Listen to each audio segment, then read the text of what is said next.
CBS Evening News anchor Scott Pelley sat down with the president to talk about Syria. Scott, good morning. It's one of the first questions you asked the president. What do you think he thinks of this Russian proposal that would have Syria perhaps turn over or show some of its chemical weapons?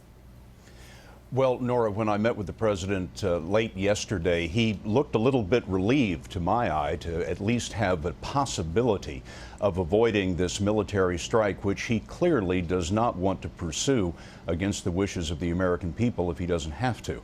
However, the president, of course, was showing a great deal of skepticism. He said this has to be verifiable.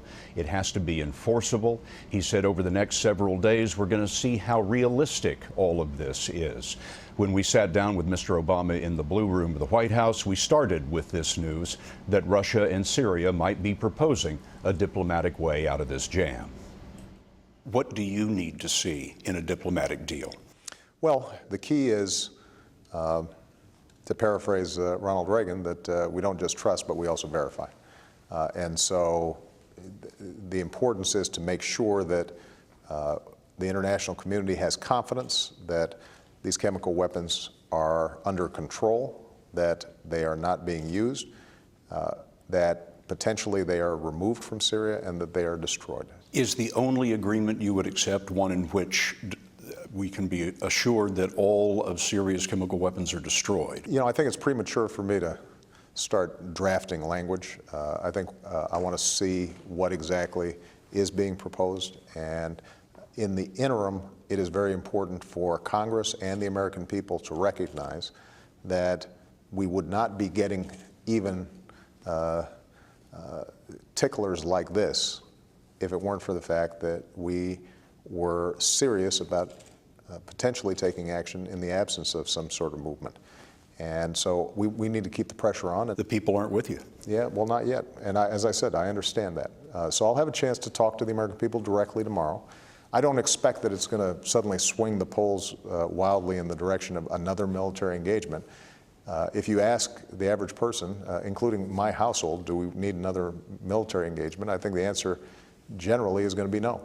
But what I'm going to try to propose is that we have a very specific objective, a very narrow military option, and one that will not lead into some large-scale invasion of Syria or involvement or boots in the ground, nothing like that. This isn't like Iraq, it's not like Afghanistan, it's not even like Libya. Then hopefully people will recognize why I think this is so important. Assad essentially put you on notice today. In the interview with Charlie Rose, he said of the United States, if you strike somewhere, you have to expect the repercussions somewhere else in a different form, in a way that you don't expect. He brought up 9/11 as an example of the kind of thing America did not expect. Did you take that as a threat? Well, I mean, I think it was intended as a threat.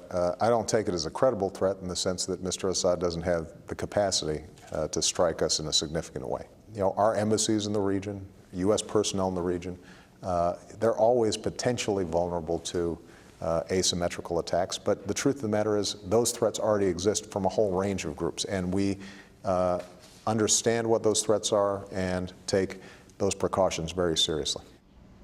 When you hear the president talk about an asymmetrical threat, that's essentially Pentagon talk for a terrorist threat.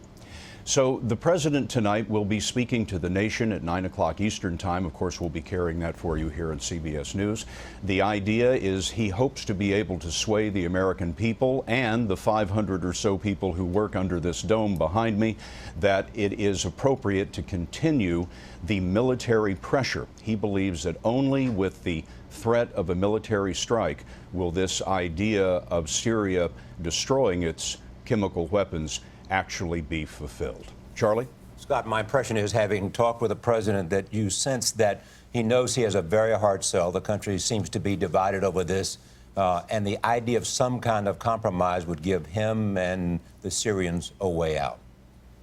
Absolutely, an off-ramp, if you will. I mean, certainly the president was looking for something like that. The president has been trying to sell this, Charlie, as you know, for the last several days, and from the head count that we have on Capitol Hill, he's only been losing ground. For example, yesterday, 3 senators came out against this, only 1 senator came out for it. So the president realizes that this is not something that the American people are interested in pursuing, not something that Congress is very excited about, at least in terms of the military option. The president told us that even in his own household, there wasn't a lot of support for the military option. But the president believes that the threat of military action is the thing that caused this diplomatic, I want to say breakthrough, but we really don't know that it's a breakthrough yet because we don't know what the details are, but this diplomatic option to suddenly come forward. And the president is going to ask his Secretary of State to get with the Russians and try to nail down the details on what he hopes will be a deal. Scott Pelley, thank you.